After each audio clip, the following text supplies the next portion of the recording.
If you are listening to the show and wish to join us in the chat room, visit paltalk.com, go to the social issues, select other, and enter the UFO Paranormal Radio Network. There's another world inside of me that you may never see. There's secrets in this life that I can't hide. Somewhere in this darkness there's a light that I can't find. Maybe it's too far away, or maybe I'm just blind. I had enough.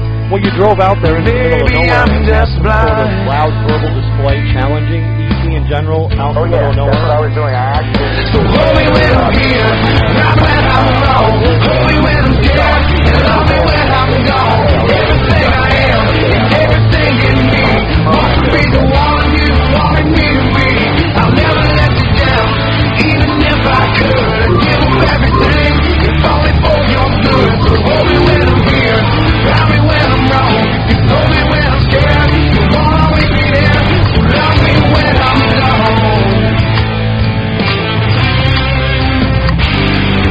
Love me when I'm gone.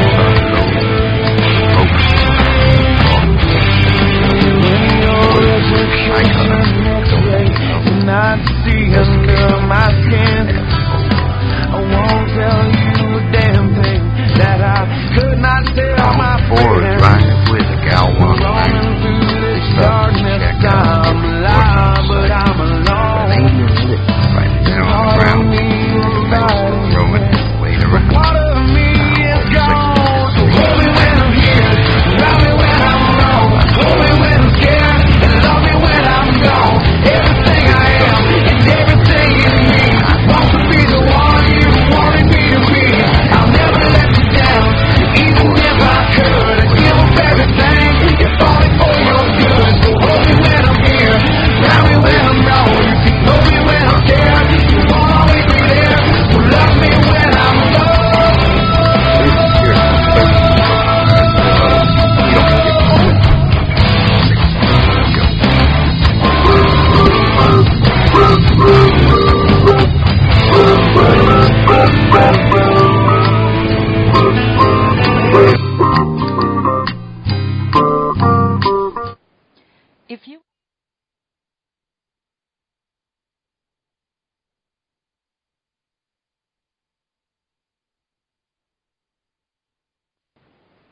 If you are listening to the show and wish to join us in the chat room, visit paltalk.com, go to the social issues, select other, and enter the UFO Paranormal Radio Network.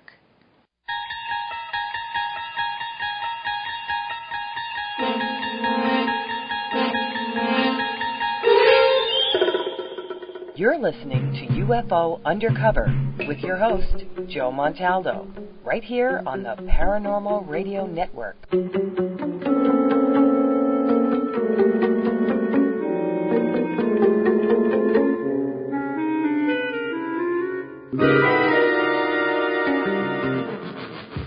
Welcome to UFO Undercover with your host, Joe Montaldo. Tune in to the Mind Cemetery with your hosts, Chip and Nicole, every Monday night at 9 p.m. Eastern. Exclusively on the UFO Paranormal Radio Network. We delve into UFOs, abductions, ghosts, aliens, conspiracies, and cryptozoology. And how could you ever forget about those creepy topics you won't hear on your local news? This is where I would insert my obligatory skeptical statement. The Mind Cemetery, where the paranoia about the paranormal comes to rest. Follow us on Twitter and subscribe to us on Facebook. Also check us out on our website, mindcemetery.com, for show updates and the critically acclaimed Mind Cemetery blog. It's not critically acclaimed, but you should check it out anyway, mindcemetery.com.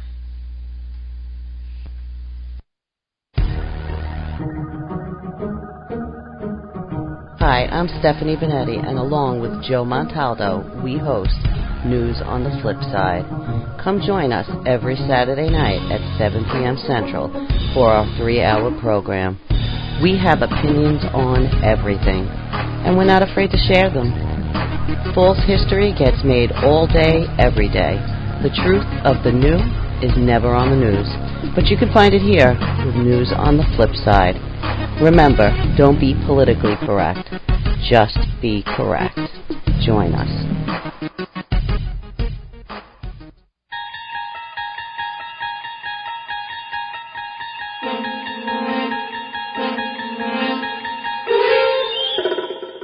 You're listening to UFO Undercover with your host, Joe Montaldo, right here on the Paranormal Radio Network.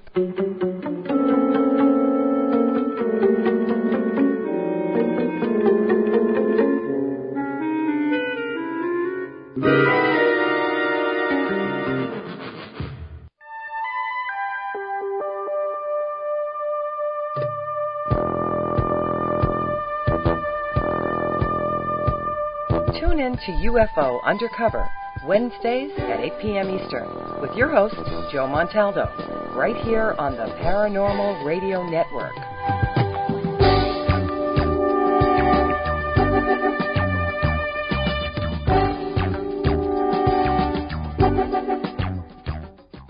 I had enough. Well, you drove out there into the middle of nowhere and had some sort of loud verbal display challenging ET in general out in the middle of nowhere? That's what I was doing. I actually had a pistol in my hand at the time. I was really ticked off. When I was having this fit, I was waving the gun in the air, okay, and I had this fit.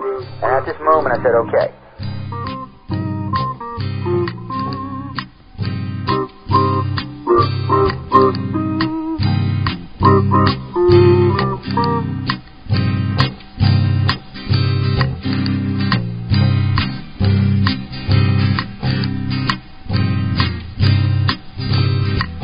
Was a Louisiana man named Montaldo.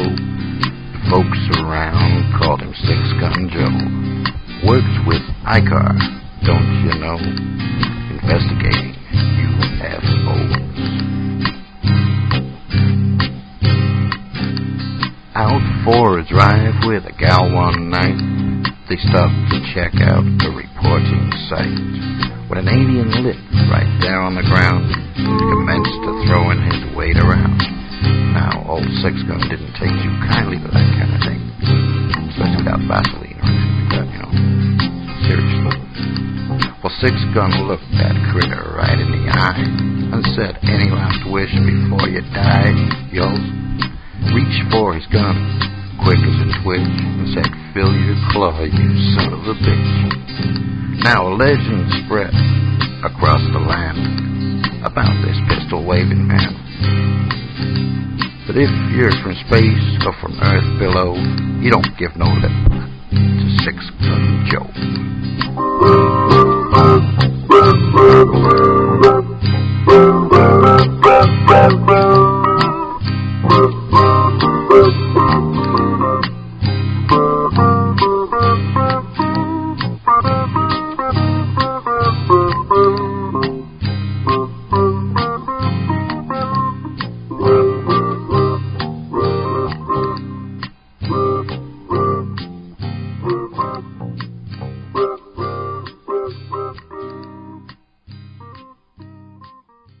Welcome to UFO Undercover with your host, Joe Montaldo.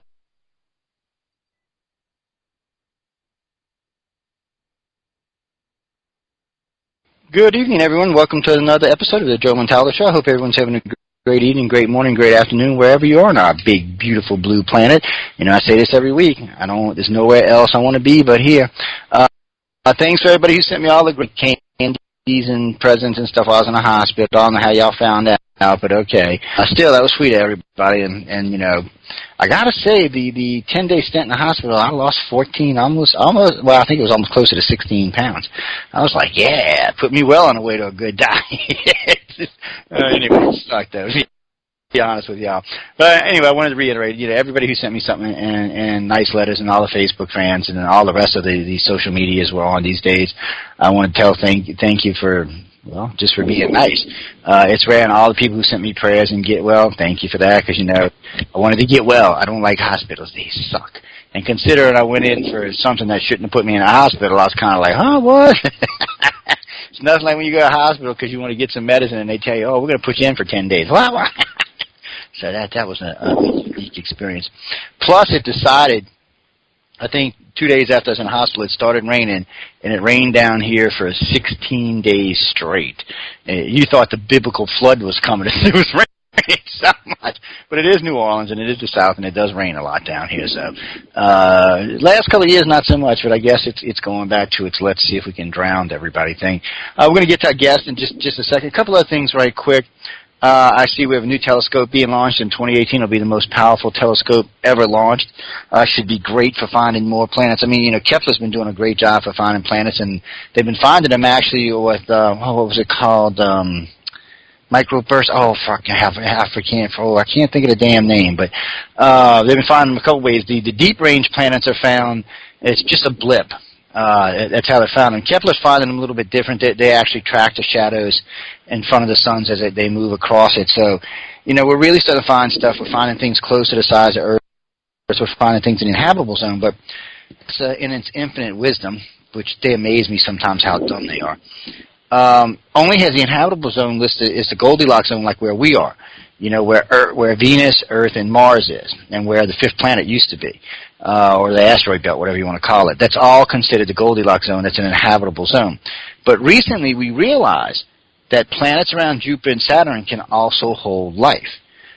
There's heat coming from Jupiter. The gravitational forces against the different moons causes them to heat up inside. They have active volcanoes, active springs, active geysers. We know one of them has an ocean the size of the planet now, a fairly deep ocean the size of the planet. So we're learning more and more, I should say the size of the moon.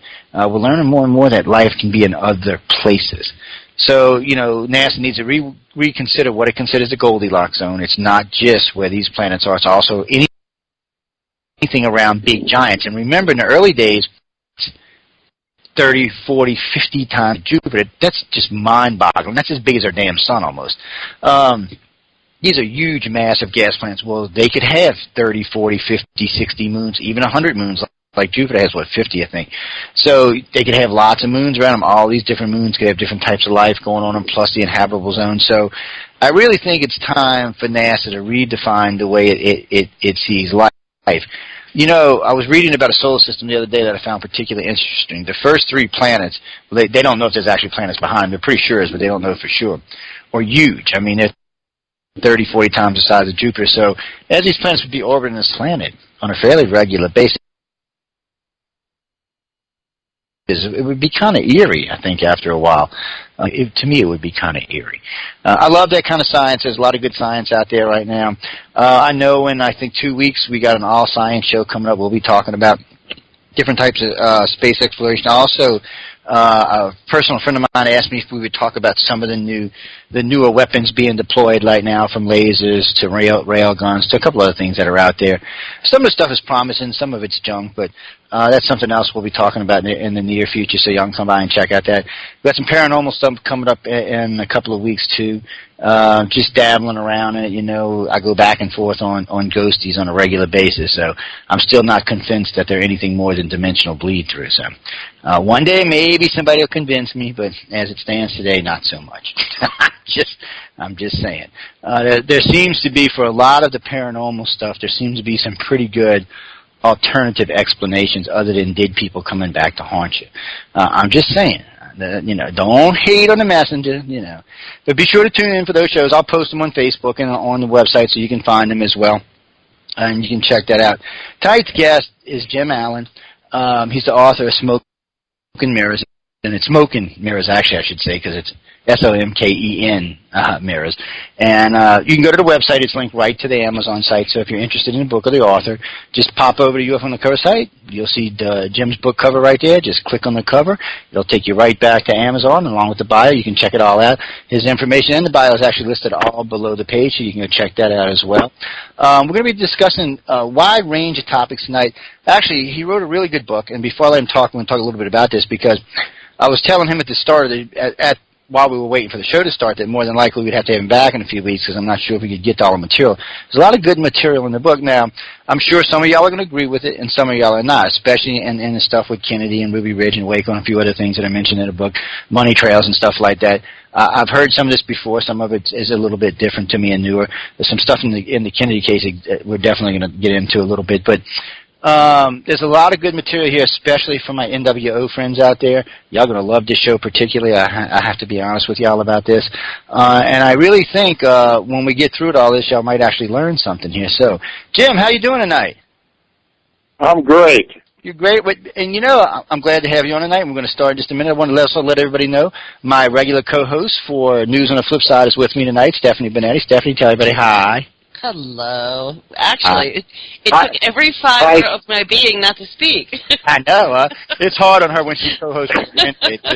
She does all the intro on the other shows. Exactly. I wanted to say a couple things, and I was thinking, no, I can't say it. And then I was thinking, Joe, would you just stop? And then I said, I can't do that. So welcome, everyone, to the Joe Montaldo Show. Yes, and Stephanie's joining us. Well, go ahead, Joe. Stephanie and Joe, it's a great honor to be on your show, and I really appreciate it. And I think we can have lots of fun. Oh, I think we're going to have a great time tonight. I think there's going to be a lot of good information that gets exchanged. I think the audience is going to really enjoy themselves. I see the servers are filling up right now. Dang, I think Live 365 might be sold out. If it is, and you listen to us venue, you know, don't forget Ustream, don't forget Shoutcast. You can get on there. You can always go to iTunes and log in. You can catch us on YouTube. You can get us on Google. Pretty much all the Microsoft servers these days. Pal Talk. There's a lot of ways to catch us, and if you're on one of the many paid servers we're on, y'all know who y'all are. So everyone from OzzyCast to Northstar and to Satcom in Europe, so y'all can catch us over there as well. And as far as the people who watch us on Dish and on the dishes in Europe and Ozzy, welcome as well.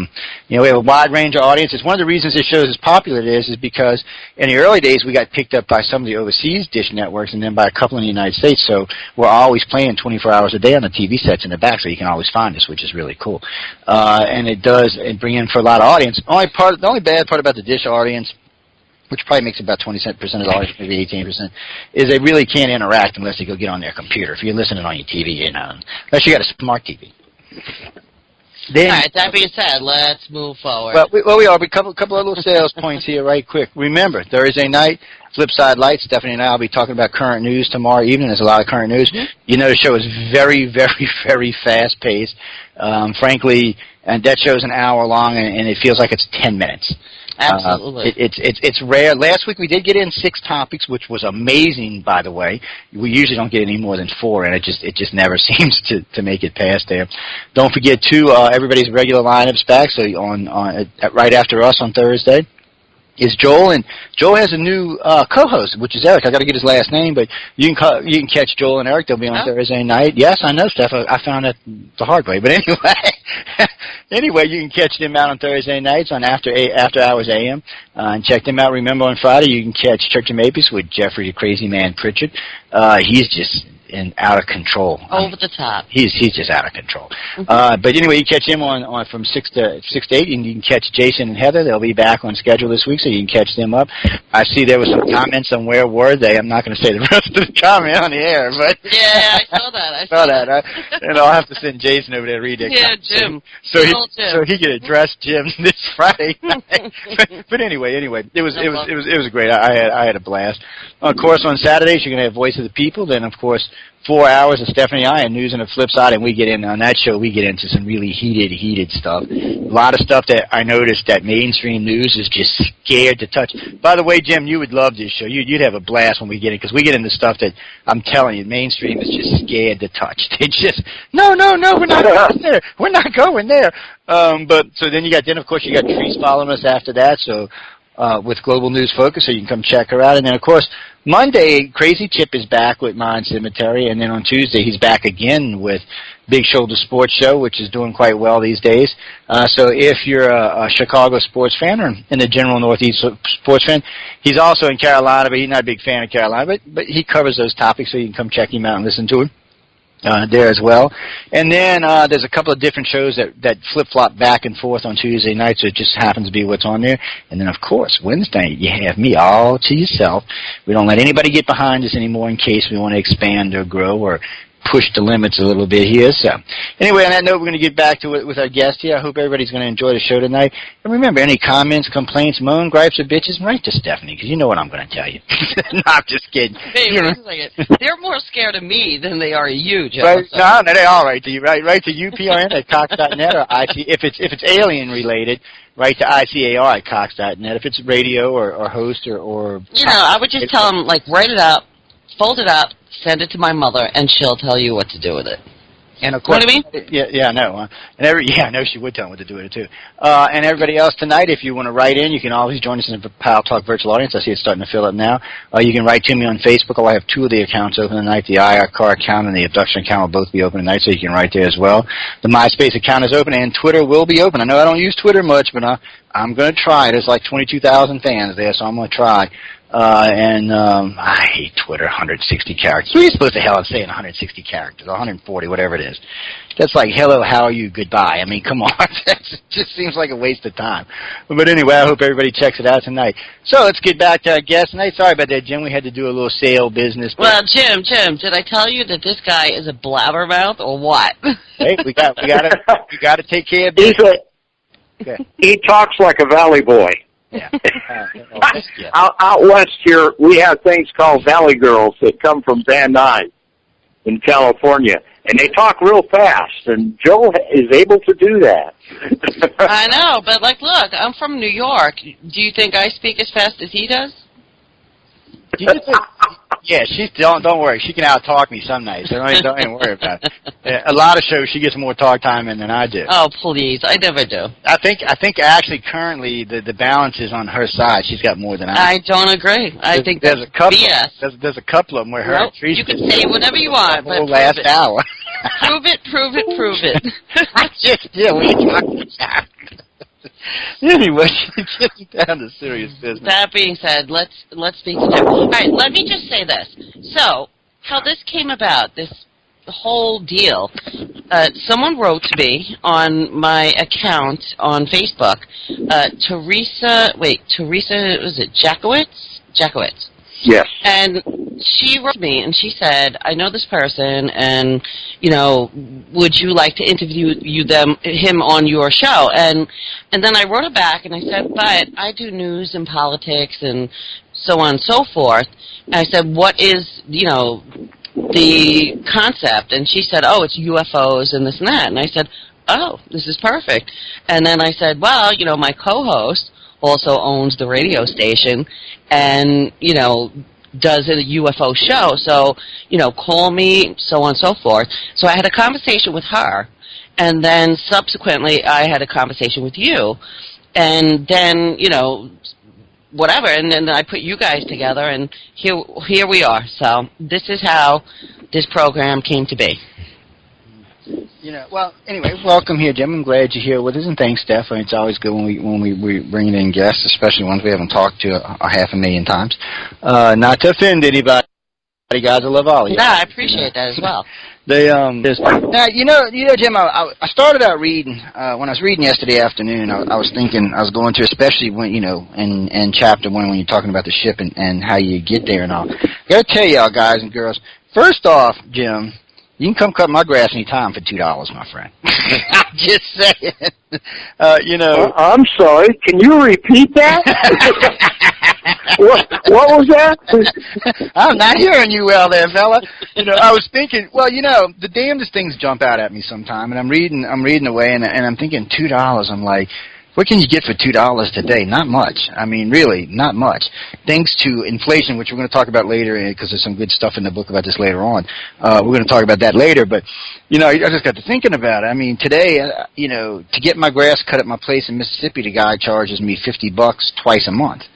Now, it is an acre and a half, so I shouldn't complain, but down here in Metairie, where I live in the city with the little yard, it's still like $35. I'm like, get out of here, kid! I'm cutting myself for $35, man. Come on, it just seems to be ridiculous. But I got to say, you sounded like a little hustler when you were young. I was. I'll tell you, I was getting rich at $2 a pop to mow lawns, and that was a lot of money back then in 1952. Yeah, that's what I was thinking. That actually was a pretty good flip back in the day. You know, when you think what was a Coke back then? About 10 cents, 5 cents, something like that. I got a 1955 Coke machine. It was 5 cents actually. Yeah, I think so. A cup of coffee was a nickel, and you could get all the refills you wanted. Yeah, and today a cup of coffee is $2, and you'd be lucky you get any kind of refill unless you happen to be at a regular kind of restaurant. Everybody else can look at you like you're stupid. Of course, if you stop at one of the specialty coffee shops, I think what's a cheap coffee there? $5. Gotta bet you in New York it's close to $10. And it's just ridiculous. And the reason I'm bringing all this up is because later on, ladies and gentlemen, we're skipping around a little bit here, but later on there's some really good material in here about money and how things came to be and stuff like that. I'm going to get into that later, but I just like kind of playing it up on it because the way the book starts out to me is just very, very interesting. Now, you know, I want you to just kind of tell the audience a little bit about yourself. What was your frame of mind before anything happened? You know, what were you, because I got a kind of sense of it. I mean, you seem like you were well-rounded. You had a pretty good childhood. You seem like you were fairly happy. But anyway, let me let you talk, and I'll shut up. Well, I had a great set of parents. And basically, we lived outside of Miami, Florida, in a place called Coral Gables. And I had asthma real bad. And the doctor told my parents they should take me to Colorado. So we moved from Miami, Florida to Denver, Colorado. And on the way, we stopped to eat lunch at a rest stop in the panhandle of Florida. And I found a little puppy, a dog, in a cardboard box. And it was like, I don't know, 10 inches long. And it was way off the beaten track. I went out in the woods behind this rest stop. And I brought the little puppy back to my folks, which at that time probably wouldn't have lasted more than 2 or 3 hours because it would have been at the very bottom of the food chain back then. Yeah. And they let me keep the dog, so I acquired a dog on the way to Colorado. And I had a lot of interest back then when I was young. I built model airplanes that I flew combat with. We used to tie a ribbon to the tails and fly them on cables and try to cut the other guy's ribbon. And I started snow skiing in Colorado when we first got there. I got an interest in that. And my biggest thing was I liked to trout fish. I liked to go fishing for trout. My folks liked it too. So they used to take me up in the mountains quite a bit. So I was real industrious, and I needed skis, and I needed fishing rods, and I needed model airplane kits to build, but I didn't have any money, and my parents were real poor. So this is where the $2 deal comes up. Basically, my dad said, hey, you mow the neighbor's lawn for $2, go find you 10 more, and you'll have money to buy those skis. And that's what I did. So I grew up in a good environment. I learned to work, and I learned to make money and use it. And basically, that was about my frame of mind at that time. You know, we're starting. Well, go ahead. I didn't mean to cut you off there. We're starting this story in 1952, actually. Yeah, 1952 is where we're starting in a place called Golden, Colorado, which is right at the base of the Front Range of the Rocky Mountains. You know, I find it interesting that you lived in Coral Gable. You know, especially, yes, I did. That's where your boy built his castle, which no one knows how the hell he moved all them big stones around. Still a mystery, even today. I'm sure it doesn't really mean anything. It's just fascinating that the topic matter we're talking about tonight, and you actually lived there. I've been there many times to go down there and check it out. You know, I find it interesting too. You know, growing up, I did a lot of model building. I built a lot of gas-powered airplanes. I built a lot of rockets. I used to love sending rockets up. Matter of fact, we would sometimes when we were flying the gas-propelled planes, we'd actually be launching the rockets in between them. It was just an insanity. But I always loved that kind of stuff. And, you know, I was thinking about fishing. You would love my place in Mississippi. We have our own private dock with a boat launching all behind the house. But 2 times a year, the speckled trout get in there so thick you can actually scoop them out of there with a net if you want to. Any type of lure with like a popping rig, or even just a regular on-top wormus, man, they will snap them like you wouldn't believe. You'd love it. I'm just saying you'd love it. But it's just interesting we got those kind of things in common as well. Now, you know, Colorado to me is interesting as well. Colorado is a hot zone for a lot of things. It's a hot zone for ufology stuff. There's been, 3 mass shootings in Colorado that I know of, 2 in recent times. There's a lot of stuff. It's one of those states that's, not really has any one direction. You have a lot of independents there, you have a lot of liberals there, you have a lot of conservatives there. So the state seems to be like a third, a third, and a third. It's a very interesting place to talk about. And it does seem to be, at least parts of it seem to be hot with different types of UFO activity. And ladies and gentlemen, you'll know why I'm bringing that up in just a little while. But going back, now, you sound like you were a pretty good fisherman there. Well, brother, I loved it. And, we didn't have a lot of money, so if you could go catch a trout and eat them for dinner, that was a pretty good deal. Yeah, trout are great. Rainbow, spec. There's a couple of trout. Green, there's a lot of different trout out there. I'm getting hungry just thinking about it. And, ladies and gentlemen, you were talking about the Ritz cracker crumbs. I've done that myself before. I've also done a couple other types like that. It's really good, by the way. Depending on what kind of batter you use. But anyway, I keep getting sidetracked here. Sorry about that. I just got to thinking about it. It's one of those things. It's a really great recipe, and it's just weird to see how those kind of things stay in our society and move forward. Of course, my son looks at a fish like, "What is that, Dad?" He likes to. No, he likes to fish. He just don't like to eat the fish. And I'm like, dude, what do you mean you don't like fish? No, that's okay. There's a lot of shellfish down here, too. A lot of the kids grow up on crawfish and shrimp and stuff like that. But anyway, so the reason we're bringing up the fish... mercy, ADD. I know, but the reason we're bringing up... There's a method to my madness, trust me. The reason we're bringing up the fish is one of the things we're going to be talking about, and I'm going to have Jim describe to you in just a little bit, is a particular trip he made up there while he was fishing. But you just were fairly regular. I know you said your family did a lot of camping and stuff like that, which has got to be great for a young man to get outside. And Colorado's a beautiful country. All you needed was the gas money and a vehicle, and back then it wasn't overpopulated, so you could go just about anywhere and camp and really enjoy yourself in the summertime. It was great. And I imagine it was. One of the more significant things about where I grew up is in Golden, Colorado, that's where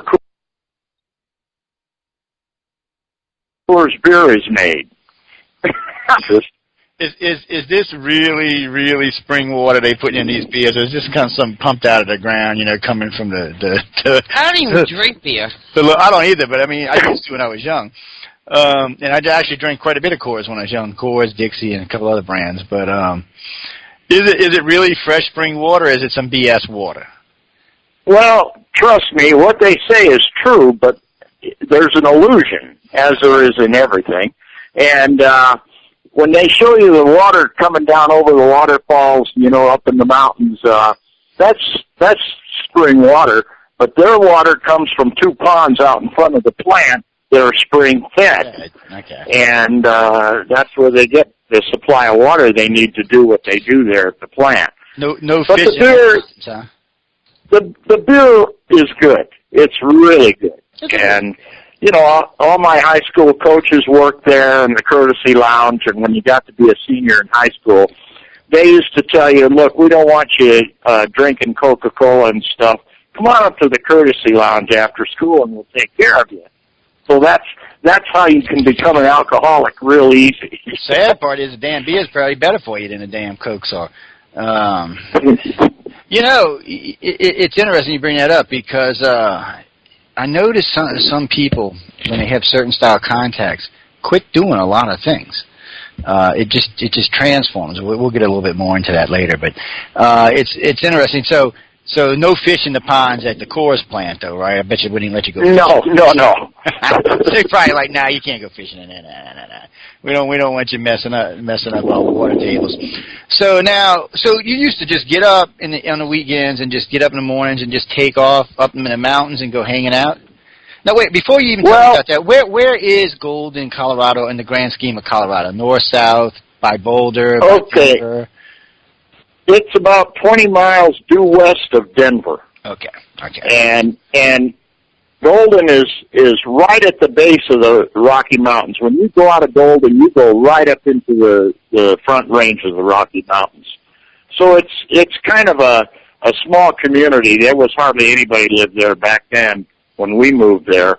But now, I don't know, there's probably, I'm going to guess and say 100,000 people there. Damn, well, it's definitely grown from, I think you said there were, 3,000 when you lived there? It's, I think it was around 2,000 or 2,500 when we first moved there, so it was real small. But Denver now has grown to over 4.2 million people, the city itself. Denver's gotten huge. Of course, I don't know why anybody wants to live that high up in the air, but I've been to Denver twice, and actually 3 times. And every time I'm there, I'm like, yeah, I'm used to much thicker air than this. Well, I will tell you, I will tell you, there's more than one way to get high in Denver, Colorado now. Yes, I know that just from going up there, man. Lord, it's Rocky Mountain High, right?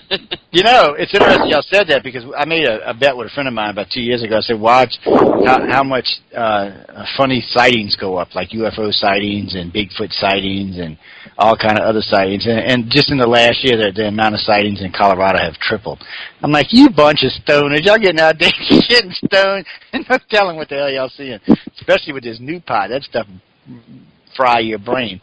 I just think it's... Well, okay. Colorado is where all the cattle mutilation started. And Linda Moulton Howe used to be a newscaster there on Channel 5 out of Denver. And I kind of sort of grew up with her. And the first recorded case of a mutilation was a horse, and the horse's name was Snippy. And she went out on that and started investigating. I know you've interviewed her. Mm-hmm. And she's an amazing person, boy. She is really gotten in on it. She is. I actually gave her something to think about because, you know, she's always referred to the cattle mutilations as extraterrestrial. But we launched a big investigation about 12 years ago. And I started calling some police friends of mine, and we started doing a lot of traveling. And so a friend of mine calls me up, and he says, hey, Joe, have you ever thought about checking with the insurance companies about these cattle mutilations? So I started calling in Colorado and New Mexico and Arizona, Southern California, Montana, and a couple other places. And come to find out, in most of the places, almost 95% of all the cattle mutilated were insured. Now, that's a big coincidence, and extraterrestrials really aren't going to give a shit, excuse my language, if your cattle or insured, but the government, if they were testing for nuclear radiation, because most people don't realize this, 95% of all the cattle mutilations fall within what would be considered the contaminated zone from the testing. Colorado, in case y'all didn't know this, Colorado had nukes tested, just like Louisiana did. I didn't know that, by the way. New Mexico, Arizona, Nevada, Southern California, they tested nukes in all of these places. And I found it interesting that the cattle mutilations were happening in the same zones. Also, and Linda and I talked about this, was the fact that most of the parts that were taken would have been where the radiation would have showed up the most intense. The organs that were removed is where the radiation would have accumulated the most. So if you were looking to see if there was contamination from food or groundwater, this is what you would have took. And on that also, in about half of the cases, there were black helicopters sighted and skid marks at different landing sites. So there was a lot more going on here than people. Whether ET took advantage of it and used it for something themselves, or the government took advantage of it and used it for something, somewhere along they definitely got involved. And the insurance alone was enough. And what really turned the key on this was a case down in South America where a general had like 150 cattle get mutilated and then another 150 disappear. Well, by the way, all the cows are insured. And then about 4 months later, they found half the cows stuffed in a raised water well, a raised water tower, just like one big massive melted cow in there. Obviously, the guy who did it for the money, but these kind of things nobody was looking at, and we were the first organization to actually step back and say, you know what, there may be something else going on here. And so, like I told Linda, some of them may be alien, but I would bet you the vast majority of them were government-related because, like I like to tell anybody, there are no cattle mutilations east of the Mississippi River, and there's a lot of cattle east of the Mississippi River. Really, there's no cattle mutilations really in Texas. I think they can only think of 2 right offhand. So it was just a little fishy that they were happening in particular areas. There's really none in Europe. There's only been a handful even seen in Europe, and I think most of them were just copycats. So it cited that something else was going on, because really, if you're an extraterrestrial and you're going to mutilate cows in the United States, why wouldn't you do it all over the world? It just didn't make sense to me. So we got into it pretty heavy, but we wrote, since I've been in ufology for 30 years, we've rewritten a couple of cases. Because as an organization, we've had purvey to a lot more information than individual researchers did. We have a lot more people that get involved in getting out and checking things, and that was one of the things we found. I got to tell you, Jim, the insurance thing was the biggest blow to the cattle mutilations I've ever seen. I mean, ufology hates to talk about it because, you know, they're all about selling ET. And sometimes you got to be honest and say, hey, we might have made a boo-boo here. This might be something else. Of course, I got messed with a few times for talking about it on the air. I don't think the government was appreciating the fact that we might have busted them checking for radiation contamination. I don't think they. And in the old days, you know, watch some of the stuff you talk about in the book in different areas. In the old days, it might have cost me more dearly. I'm probably lucky that it was in the 90s and 2000s when I started talking about that, because frankly, I think if it would have been in the 70s, or maybe even the early 80s, they might have found me floating in a swamp somewhere. It just kind of... Well, there's anytime unmarked black choppers are involved, you know something's going on. Oh, yeah, you do. Because they keep those babies in a pretty restricted area. They usually only fly them at night. They're equipped with all kinds of stuff like Blue Thunder used to have, which includes a whisper mode. They've been I've had one... They've been over my head, sure. I've had one come up behind me in the Nevada desert, and I couldn't even hear it, and I felt the wash from the blades. It's like a before. Yeah, I mean, exactly. Like, especially if you got your windows down in your car, you can feel like a, I don't know how to explain it, guys. It's like a through your car. It's really weird, but you can feel it move in your car now. You don't really hear them though. They're really, really quiet. It amazes me that noisy thing can be that quiet, because you know helicopters are noisy. How about 25 years ago? That's what I'm saying. I mean, you know. But you know, while you're on that you bring up a good point. Most people don't realize the first stealth prototype rolled off the thing in 1979. And in case y'all didn't know this, ladies and gentlemen, the SR-71 Blackbird is a stealth jet. It looks like about the size of a Cessna on radar. That's why a lot of people, at 80,000 feet, most radars couldn't even make out what it was, because it flew at 80,000 feet at Mach 6. That's incredible for something built in the 50s, people. Come on. That's a superstar. That it is still the fastest plane in the world in 2015. That tells you something about the state of technology back then. It was much better than any of us want to talk about. And, you know, today everything's great. I mean, we got pad this, phone that, scratch this, do that, app this. You know, we live in a very media-orientated world these days, but it doesn't even touch on the types of technology that are available today that, for whatever reason, the powers to be, I was going to say Uncle Sam, but we'll just say the powers to be, don't want to share with us. Maybe it's because we give them to our enemies. I don't know what the hell it is, but they just don't want to share with us. You know, Jim, I read something today interesting, and this will be something we can talk about in later on, but I read something today. It's interesting. Some doctors out of Johns Hopkins, MIT, and Harvard got together and said they're pretty sure with a 4-shot treatment a year, they can not only stop aging, but even reverse it 20 or 30 years. And they're talking about this. You know, Masters and Johnson in 1998 had actually came out and said they're pretty sure they figured out how to stop the aging gene.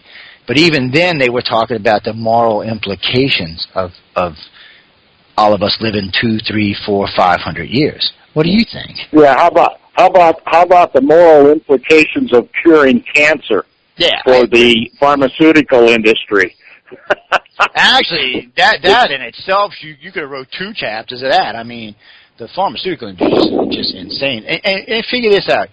Down here, you go buy some pills, they cost you $300. Like when I was on Plavix, it was $280 a thing, and Nexium was $360, and I had to pay for that out of pocket. But yet in Canada, you could get Nexium for $22 and Plavix for $10. I'm like, really? I mean, how bad will we get screwed here? You go to Mexico and see how cheap they are. I know. You know. Well, a friend of mine had hepatitis C, and they got a cure for it. In case you didn't know this, ladies and gentlemen, there's a cure for hepatitis C. $90,000. Wow. Jeez. Yeah. The only reason he got it is because he was on Social Security. He got hurt a couple of years back. I couldn't get it. I'd be screwed. I'd be like, well, there's a cure, but it's not going to help me any. Well, along the same lines, I know a doctor who is in northern Nevada, up in the Carson City area, who got a government grant to study AIDS a long time ago when it became a big deal.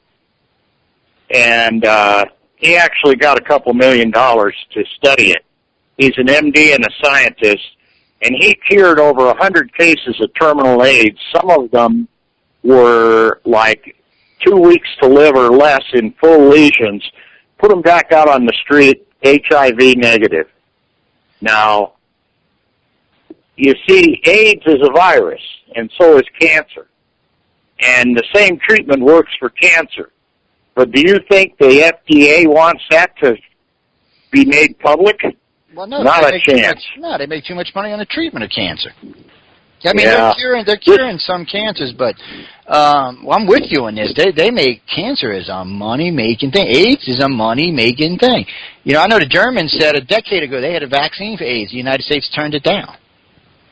They're like, nah, well, here I'll give you the living proof on that one. Magic Johnson developed full-blown AIDS. They banned him from the NBA and said he couldn't play basketball. He went to Germany, got treated, came back, and he was HIV negative.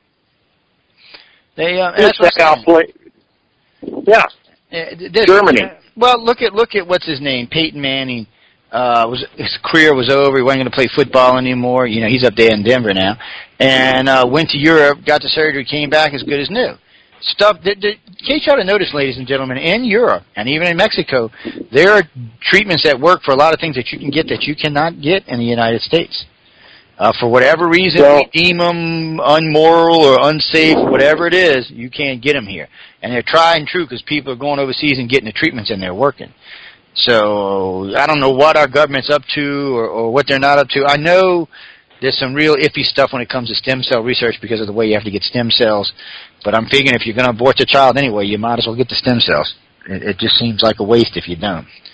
But that's my own personal views there. This is about three more books if you want to get into the medical area, isn't it? Yeah, that's what I'm saying. You could probably do a whole book just on it. I don't even think it would be a hard thing to do. Not only that, we're going to have Jim back because, look, it's almost 1 hour into this program, and we haven't gotten to most of anything. Yeah, well, we've been talking a little bit about it, but that's the thing. A lot of what we're talking about here, and we don't want to give the whole book away. We want people to read the damn thing. But I want people to know who Jim is, and that's why we're talking. That's why I told you on the phone. You got to be careful, Jim. It's more like a conversation than anything else. So it's easy I got to get caught up in it. True. It's easy to get caught up. But anyway, getting back to actually what we were talking about, since Stephanie brought us back down to earth, I was thinking. So you get up in the morning, you're walking up in the mountains. First off, especially back then, it had to be beautiful. Just get up, and I know the mornings are cool in Colorado, so it's probably a nice walk. Walking's good for you to start off with. Now, I remember reading in the book about the worm bed in the backyard. See, the damnedest things catch my attention. And, I got to thinking about that because when we were growing up, we always had one, and we had a place where we had a patch in the yard where we would keep growing for the night crawlers and stuff like that. And then my grandpa had a tub he had sunk in the ground and turned it into a worm bed. He used to always be dumping coffee grounds into it on a regular basis. And I tell you, that's what we did. Yeah, big old fat worms in there too, beautiful. Okay, ladies and gentlemen, this is for anybody who still likes to fish old school or anything like that. I mean, that's how you make them, and they grow some big fat worms. And the reason I'm talking about this is because Jim was catching some rainbow trout, huh? Yes. That's a cold water trout. That's a good eating fish. I know when I was reading, I was getting hungry reading in the book. I'm like, damn. But anyway, I want you to just tell the audience a little bit about how you used to go out there, and then we'll talk about when you were up by the by the reservoir. Yeah. Well, what happened was usually we went up in the mountains to go fishing. We go up for a weekend, and I had a friend, and he said, look, if you want to, it's an hour-and-a-half hike from Golden, and he said, if you want to go out there and go fishing, he said, there's some big fish in this reservoir out there. So I got directions from him and everything. He said him and his dad had been up there fishing and caught some really great trout out of there. So I asked my parents if I could go out there, and they said, sure, take the dog. And make sure you're back on time. And it was like if I filed a flight plan and I didn't stick to it and do what they wanted me to, I'd never do it again, and I knew it. So I had to kind of stick to the plan. Anyway, I hiked up in there and got there to this reservoir, and it was a 12-foot high chain link fence with barbed wire around it all the way around this blasted thing. And I'm like, how did he ever get in there? You know, I couldn't climb in there or get in there. And then I saw there was a creek that fed it from the mountains that came down into it, and I thought, well, maybe there's some fish in that creek. So I went through a 4-strand barbed wire fence with the dog, and it was a pretty good-sized creek, so I started fishing in the creek, and sure enough, boy, I was catching them right and left out of there. And I heard a waterfall up in the canyon, so I hiked up into this, where this waterfall was, which it looked to me like the fish, if they were in the reservoir and they came up there to spawn or whatever, they'd never get beyond this waterfall, so there wouldn't be anything above it.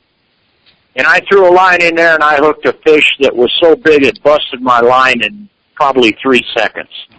And I just couldn't believe it. And I went home that night. I already had 3 good ones in the creel, and I went home that night, and I told my parents about this fish I'd hooked, and my dad started teasing me. And he said, well, how big was it? And he's moving his hands apart, you know, about 3 feet. And I said, I don't know. I never saw it. It just broke my line. Oh, yeah, right. I've heard that before. Well, anyway, that started a vendetta with me. And I just decided I'm going to go catch that doggone fish no matter what. And I'm going to prove to him I'm not lying. There's not a fish story. So I started going up there. And I'd go up there on Saturdays. And I went up the next time, and I tried the pool again, and I caught some other good ones out of the rest of the creek, but couldn't get anything to happen. And then I went up another following Saturday, and this is when everything happened. I had a life-changing experience. And back then, it really was for me. But I was almost up there to where the reservoir was, probably about 100 yards from the reservoir. I was between 2 big hogbacks and the front range of the Rocky Mountains in kind of a ascending valley.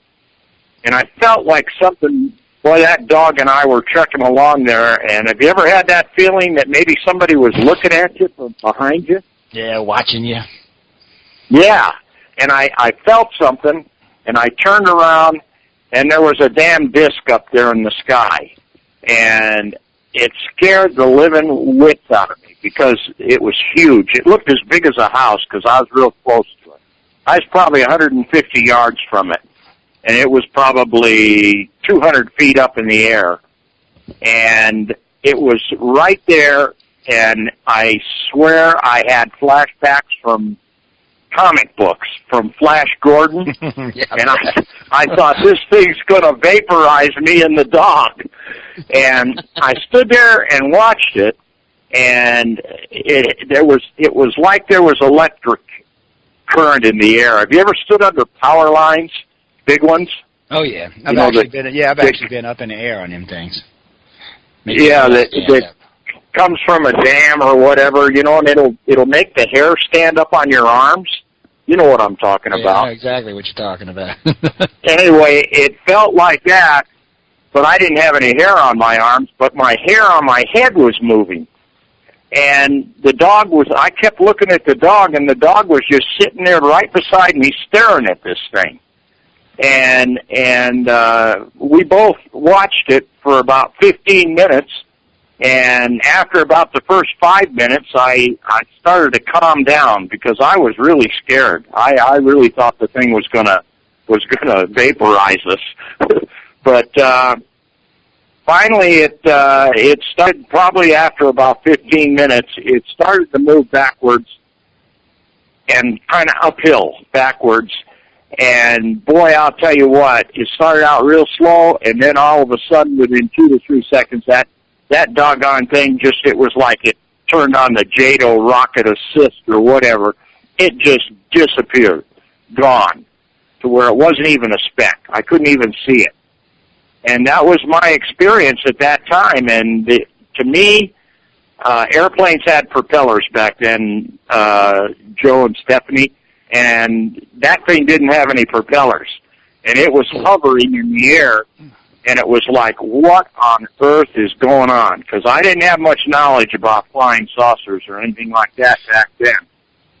Yeah, anyway... Well, but before you go on, let me ask something before you go on. Now, didn't you say in the book that the barbed wire fence, that was what, the Department of Energy or something? The reservoir was a city water supply for Arvada, Colorado, but the barbed wire fence I went through had a DOE sign on it, Department of Energy sign. Okay. And it said no trespassing, but brother, I had hiked 7 miles up there, and I was going fishing no matter what. So I went right through that. And the reason was there was a uranium mine up in the canyon there, just a little ways beyond that waterfall I was talking about. And all it was a Jim, hey, Jim, you got low on us, man. What happened? I don't know. Oh, you there? You're back now. Yeah, you got real low for a second. You must have moved the phone or something. You just got really, really low on us. But go ahead, finish what you were saying. Anyway, there was a hole in the side of the mountain up there that was a uranium mine, and it was probably a test hole or whatever, which later on was developed into a huge mining operation that Potter Industries run. And we found out stuff, I've got stuff I found out since I wrote the book that just shocked me, because I wondered always why that ship was there back then.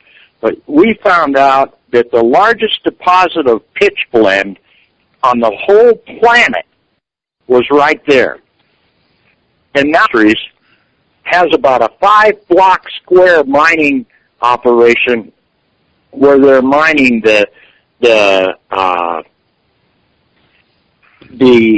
pitch blende, and it of course is used in Department of Energy, operations. Yeah. And it explained something to me. This is after I wrote the book, or I would have put this in there. But it explained something to me that I'd been asking myself my whole life, and that's why was it there. But it's normal, I think, that they were there now because they're using nuclear energy to propel these craft. And the bottom line is they probably knew that supply was under the ground there and in the ground, and that's probably why the ship was there. Well, it was. That's the whole reason I made you go back and let everybody know it was the Department of Energy, because it's not the first time I've heard of a UFO being sighted over Department of Energy land. It was an important thing, because we've probably got 100, 150, maybe even more than that cases where they were on some type of land. Matter of fact, there's a piece in Arizona, it's like 5 square miles or maybe even bigger than that the DOE owns. And on a couple of times out there, there have been UFOs sighted. Matter of fact, there's a road that goes down the middle of it that runs through it that people use to get out there to, I guess, do a little hunting and stuff on the other side of it. They open up the left side as a reserve. And they're constantly seeing stuff as they're cruising down the road down there. So I think that not only do they probably use some of the materials here for fuels and all and energy, but I think in some cases they're just also curious to what we're doing with it. But it is... Yeah, that too. Yeah. Back then I had no clue. I mean, there was absolutely no clue of any of this. But now, that place, you ought to see what's happened there. A year ago, I went back out there and took a bunch of pictures out there. But they've turned that into a total restricted area. There must be about 20 square miles now. It's restricted area. They've got electric fences around the whole thing and electric gates that you have to use a card in, to get through. Oh, yeah, I have no doubt about that. And you can't even get close to that operation now. And back when That's a good stopping point because we got to take a break. We're at the top of the hour. I know, ladies and gentlemen, the first hour blew by so fast. We've got so much material to touch on. There's just no way we're going to get it all done. But a lot of good stuff to come in the second hour. We're going to finish this particular section when we get back. I'm going to let Jim finish what we were talking about here with the DOE and the area up there and the rest of the event there. And then we will move on to a couple other things. By the way, ladies and gentlemen, if you can get the book, Smoke and Mirrors, the e-book is $10, I think, so it's cheap. You can go pick it up. He's got it, both paperback and hardback, and which, by the way, Jim, I like, because a lot of people don't go hardback anymore. And, to me, a hardback book just has more class. That's the only way I can say it. I'm sorry. I know everybody loves paperbacks, but, and e-books, which are great, because I do like my pad, but there's something about a hardback-bound book. I don't know what it is. Maybe it's the smell, whatever it is. But anyway, I'm going to stop you right there, ladies and gentlemen. Remember, run over to the website right quick if you want to catch up or see some of the stuff we're going on. The books are a good read. It's about, I want to say, for the average reader, probably about 10 minutes a chapter, so you can blow right through it pretty fast. For the average reader, 2-3 hours, maybe 4, depending on how you want to read it. I know for some of y'all speedy readers, like my wife, Linda, she probably read it in about 45 minutes. I can read at warp speed. She can, look, I've seen her go through 500-page books like they're just candy. I'm like, get out of here, man. And retain it. That's what kills me. She retains everything in the damn book. There's a lot of people can read fast like that. Give me a technical journal, I'll read really fast. But anyway, on that note, ladies and gentlemen, don't forget Stephanie Benetti's with us. She's hanging out with us and chatting tonight. Any feedback or anything y'all would like to hear in the show, you can write to Stephanie or I, courtesy of either one of our emails or any of the Facebook pages or any of the other pages for that matter. But on that note, we'll be back in about 8 minutes, so please stay tuned to the Joe Montaldo Show.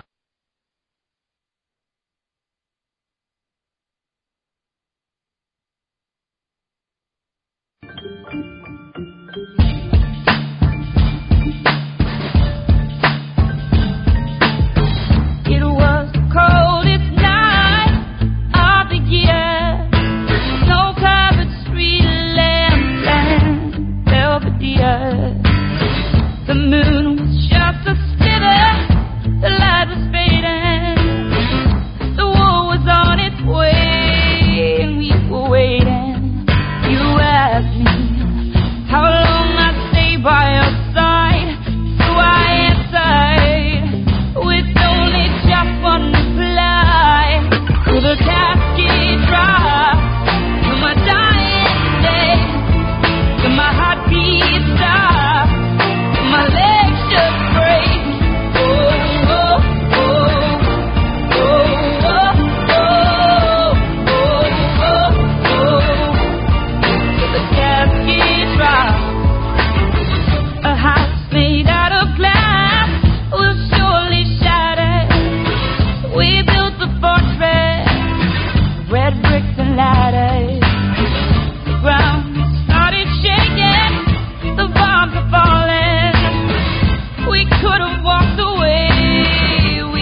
Don't miss the summer premiere of Pretty Little Liars, Tuesday, June 5th, only on ABC Family.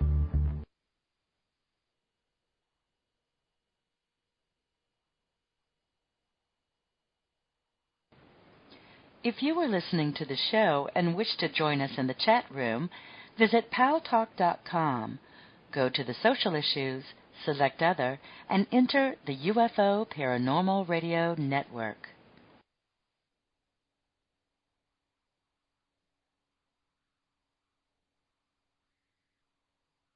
Hello, this is Angela Thomas with a message about living life to the fullest.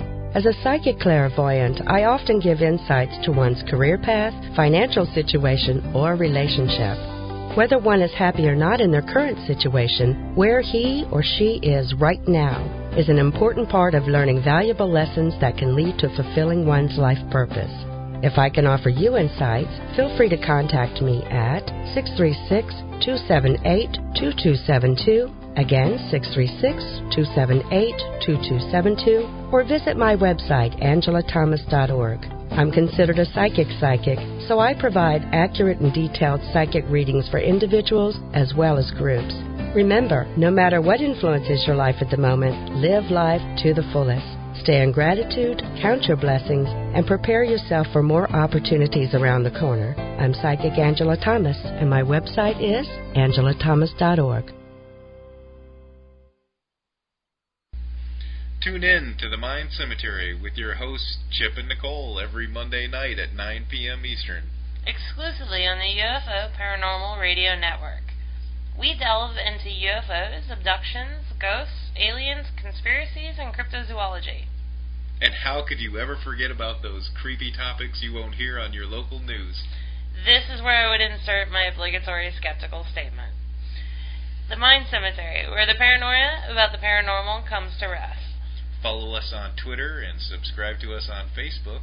Also check us out on our website, mindcemetery.com, for show updates and the critically acclaimed Mind Cemetery blog. It's not critically acclaimed, but you should check it out anyway, mindcemetery.com.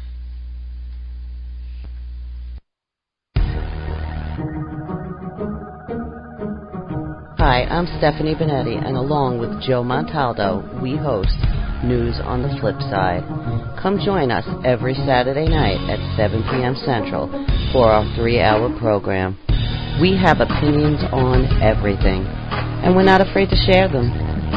False history gets made all day, every day. The truth of the new is never on the news, but you can find it here with News on the Flip Side. Remember, don't be politically correct. Just be correct. Join us.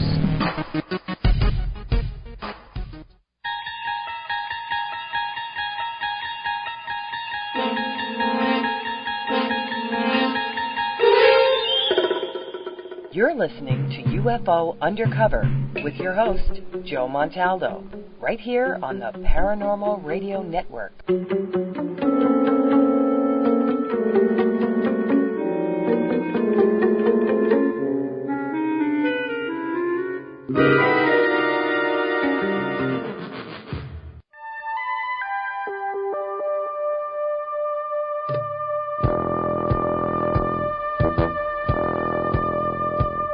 Tune in to UFO Undercover, Wednesdays at 8 p.m. Eastern, with your host, Joe Montaldo, right here on the Paranormal Radio Network.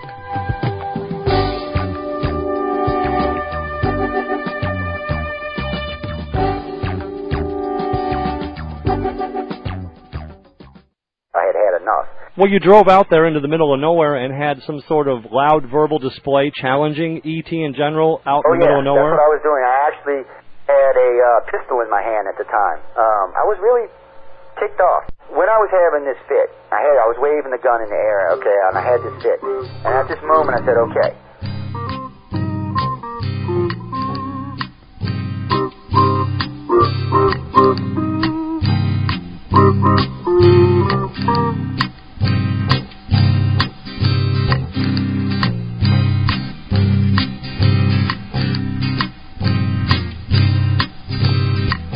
Was a Louisiana man named Montaldo.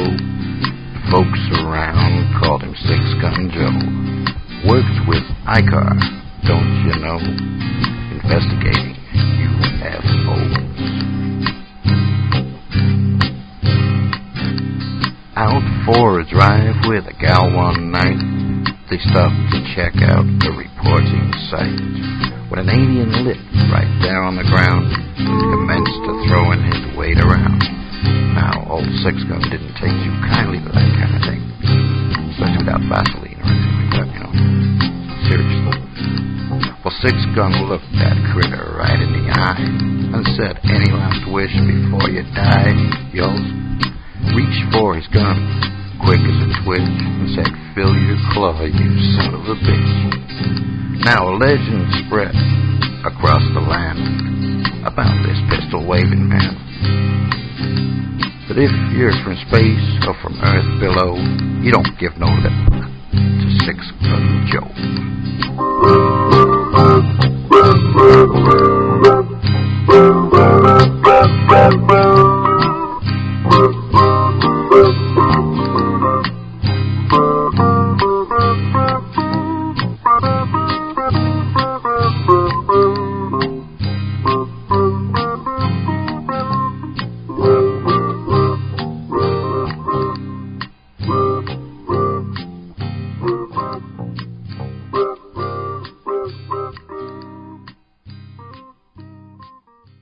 Welcome to UFO Undercover with your host, Joe Montaldo.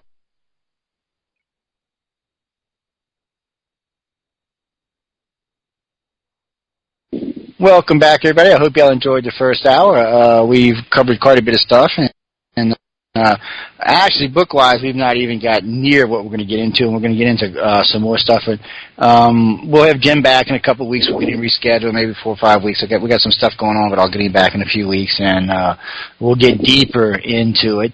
There's quite a lot of material to go through here. Now, Jim, welcome back. Jim Allen, ladies and gentlemen, remember, too, just run over to the UFO Undercover site or the Joe Montaldo site, or you can go to UPN Talk Radio any way you want. You will see the cover of Jim's book right there. Just click on it. It'll take you right where you can get your hands on it. On the bottom of the page is a nice write-up about the author down there. Actually, it was courtesy of your publishing company, and it's a very nice piece. Y'all can go down there and check that out. There's a wealth of material in this book. Now, I'm not going to say that everybody who reads it's going to agree with it. I'm not going to say some people are going to like it, some people are not going to like it, some people are going to fall in the middle somewhere. Some of y'all are going to find it hard on some of the stuff. Some of y'all are going to be like, "Wow, I didn't know that," or "I didn't know that," or "Damn, I didn't know that." So there's a lot of material in it, and I suggest you just go out and get it and read it. And like I said, it's actually a fairly relaxing, fairly fast read. So you can sit down, like when you're doing something. Well, this afternoon when I got in, I was doing some paperwork for my company. I actually had the pad set up on my 19-inch monitor. I clipped it on, so I could actually read it while I was on, because I got an Acer pad. I was reading it, a Zeus pad, I'm sorry. I was reading it while I was doing book work. But anyway, enough about all that. Stephanie, welcome back. Hello. Nice to have you out there. I know. Who was that? So, Joe, wait. We're listening to United Public Radio, right? It's also UPRN, 107.7 FM, New Orleans. That's why I keep her around, y'all know. Yeah, that's why I got to do the damn station promos. Also, while we're on this, remember, ladies and gentlemen, we're bringing back sponsors to the United Public Radio. Folgers is going to sponsor part of the radio network and probably News on the Flip Side. I think it's going to start in about 2 weeks. Community Coffee has renewed its sponsorship with the Joe Montaldo Show. So I want to welcome them and tell them thank you, community. You'll be hearing me talk about them more and more in the future. I got to say, I like the dark coffees, the deep roast coffees. If you've ever listened to News on the Flip Side, you'll know I really like my coffee. Wait a second. If the sponsors want somebody, they should be contacting me because I'll make sure I mention it. They said my voice. Lord have mercy. They just said my southern voice is sexier, that's all. Oh, really? I don't believe that. I don't believe that. Everyone loves a real New York. Come on. Come on. But before we get back into the show, I am talking to someone locally in New York about running an advertisement with us. And I told him that I would have a New Yorker do the advertisement. And because he asked me what accent she had, I said, well, she's from Staten Island. I said, whatever accent that is, I don't know. I said, it's not a Bronx one, I know that much. I said, I don't know all the different accents. How the hell am I? Staten Island probably has more of a Brooklyn kind of context, but actually, I'm talking with that being said, mine owns a shop down in Manhattan, a restaurant down there. So he's going to probably pick up some advertisements with us as well. All right. Advertise. New Yorkers have no time for this. All right, so what are we speaking of? Actually, I'm going to bring Jim back, and we're just going to kind of pick up from where we left off. But before we even go on to that, Jim, I want to talk a little bit more about the saucer, because Jim and I were talking about Billy Myers yesterday afternoon, and that was a whole show in itself. Y'all should have heard that conversation. So you were describing, I wanted to make sure, because, you know, he's got about 3 different types of saucers that he films. And the one that you said looks most like was the one that was landed in the field? No, Billy Meyer lives in Switzerland. Yeah. And a long time ago, Lieutenant Colonel Wendell Stevens went over there and spent a lot of time with him over there. And he took a picture of a UFO as it was moving, and it was way up on the side of the mountain in the meadows, and it was over a log pile in the air. This photo has been tested by hundreds of people trying to prove it wasn't real, but nobody's been able to say anything other than that it is real. Yeah, and that's some really photo of that UFO is what I saw. In other words, I saw one that looked just like it. Yeah. And but I'm just trying to figure out, I know he's got the UFOs with the little what I like to call the Doctor Who globes on them. They're like little balls on the tops and the sides, and then he's got the saucers that are it's a saucer with both raised top and bottom, but it's not a very high raised top and bottom. It's that, and then there's the one that it's hard to kind of tell the ones off in the distance, but he's got quite a few photos. And ladies and gentlemen, Billy Myers got some really good photos, and I have to agree with Jim here. He's got a lot of them that have been proven to be real. There are some fake ones in there, and whether he did them or they just got mixed in, anybody can argue that. So you got to be careful. But we had DreamWorks. I think there was 50 they tested all together. Might have been more than that. Whatever the batch was that was sent to us, we had sent to them and had them do. They've actually tested quite a few photos for us over the years, and they really, and not just us, they've done it for other people as well. And I know Bruce Maccabee looked at a few of them. So I'd have to find out what his take was on them. But anyway, getting back to what we're talking about. I wanted y'all to know so y'all could actually go look. I'm actually looking at the picture he's talking about right now that's over the field, and there's some logs underneath, and there's something else off to the right. I'm not sure what that is. It's your typical everyday saucer. I mean, I don't know how else to describe it. It's just your typical everyday saucer. But type in Billy Myers pics, or type in Billy Myers UFO pics, I should say, or saucer pics, however you want to do it. Jump up there, y'all can thumb through them and look and get an idea of what Jim's talking about. And it's important because, you know, over the years we've categorized what aliens go with what ships. And it's kind of important to get the right ships down. And it's more so important because later, if we get to Roswell this week or next time we have him on, it's important because we've made some discoveries in the Roswell that suggest that there may not have been, there was definitely a saucer there, but there's been a lot of argument about the other craft, that because of the way it dissolved and broke up, it was more probably some type of shuttlecraft or cargo ship than it was any type of spacefaring ship, because frankly, most ships that would be able to traverse space and go through the radiation and deal with the pressures at high speeds like that, most of them wouldn't even break up on impact. And if they did, it wouldn't be all that bad. It'd rip off part or side or punch a hole or something, because the way the crafts are made and the type of materials they're made out of makes it much harder than anything we have on the planet. So something made out of the same material may have punched a hole in it or helped to tear a hole in it so it could have been torn bigger. And if the object was like a shuttlecraft or something like that, it would have easily been destroyed by the bigger craft. So anyway, I wanted to bring that up. We're going to get into that later on. But anyway, Jim, I wanted to... Actually, go ahead. Joe, let me say something here. Go ahead. Right on your cover sheet of UFO Undercover, you on the left side of it, looking at it, you've got a flying saucer there. Yeah. That's what I saw. Well, there you go. That's the same ship. That's the same ship. And that, that's interesting because that is one of the most popular UFOs. You know what's really more interesting about this ship than anything else? This ship is in ancient biblical pictures. All right, so I have to take a look at this now just to see. You will find this ship in Christian artwork from the Middle Ages into recent times and even before the Middle Ages. This also saucer has actually shown up in 2 different Egyptian temples. It's significant because this is something that's been going around for a long time on this planet. They're way back in our past, and it seems like this has been ongoing for quite some time. And it's nice to see, I guess, when you create a design that works, you don't change it, huh? Maybe the inside. Well, like we do. We build an aircraft carrier and just rebuild the inside every decade or so. Maybe they all the ships and the pieces of ships and what they have out at S4 beyond Area 51 they all look like the ship you've got on your headline there at UFO Undercover. They're all the same stuff. Yeah. And whether there's more than one species that flies that ship, that's not determined. But I know of 2 right now that do it.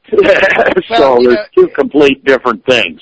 Yeah, but we know the reptilians use what we call an elongated saucer. It's like a saucer that was kind of stretched. But we know the humans and the Greys both use a type of saucer. It's just usually in the Greys' case, they're usually a bit bigger and a little bit wider and a little bit thicker. And the Greys actually have one that's a rectangle that they actually land them damn things on. But I noticed with the humans, because a lot of the big triangles, the ones that have been sighted out over Tampa and Arizona and California, the ones that are 2, 3, 4 miles across, those are big ships. Those are usually touted to the human aliens. But they see saucers coming and going out of time, which suggests they're using, maybe it's not the same saucers as Greys, but they're definitely similar designs, I guess we'll say. Because right now, I think we've categorized about 50 different types of saucers. But I got to be honest with you, we only really worry about 5 of them because those are the ones cited the most. You may have 100 or 500 or 300 cases with those particular. Those have got more, pull to them. Some of the other cases, 4 or 5 people seen or 2 or 3 people seen. Those, not so much because they may have seen something and been distorted by air or light or something different. So we don't give those as much credibility. But any of the ones over 100 we take very serious because especially when they show up in ancient artwork, in ancient text, in ancient hieroglyphs. Those are significant things in the world, and it really makes you think. And like with you, and the reason we're talking about this, ladies and gentlemen, because I know from talking to Jim, and I'm going to get him to tell you a little bit about it, this experience he's talking about when you were, 12, 11? 11, yeah, 11. Going on 12. Yeah. Is life-changing. And anybody, and Jim and I talked about this yesterday on the phone, anybody who's had a true experience, whether it's an up-close sighting or maybe you've seen something or maybe even were taken, it fundamentally changes who and what you are. That is so true. So, but anyway, Jim, is this true for you? I know you definitely felt like, wow, what the?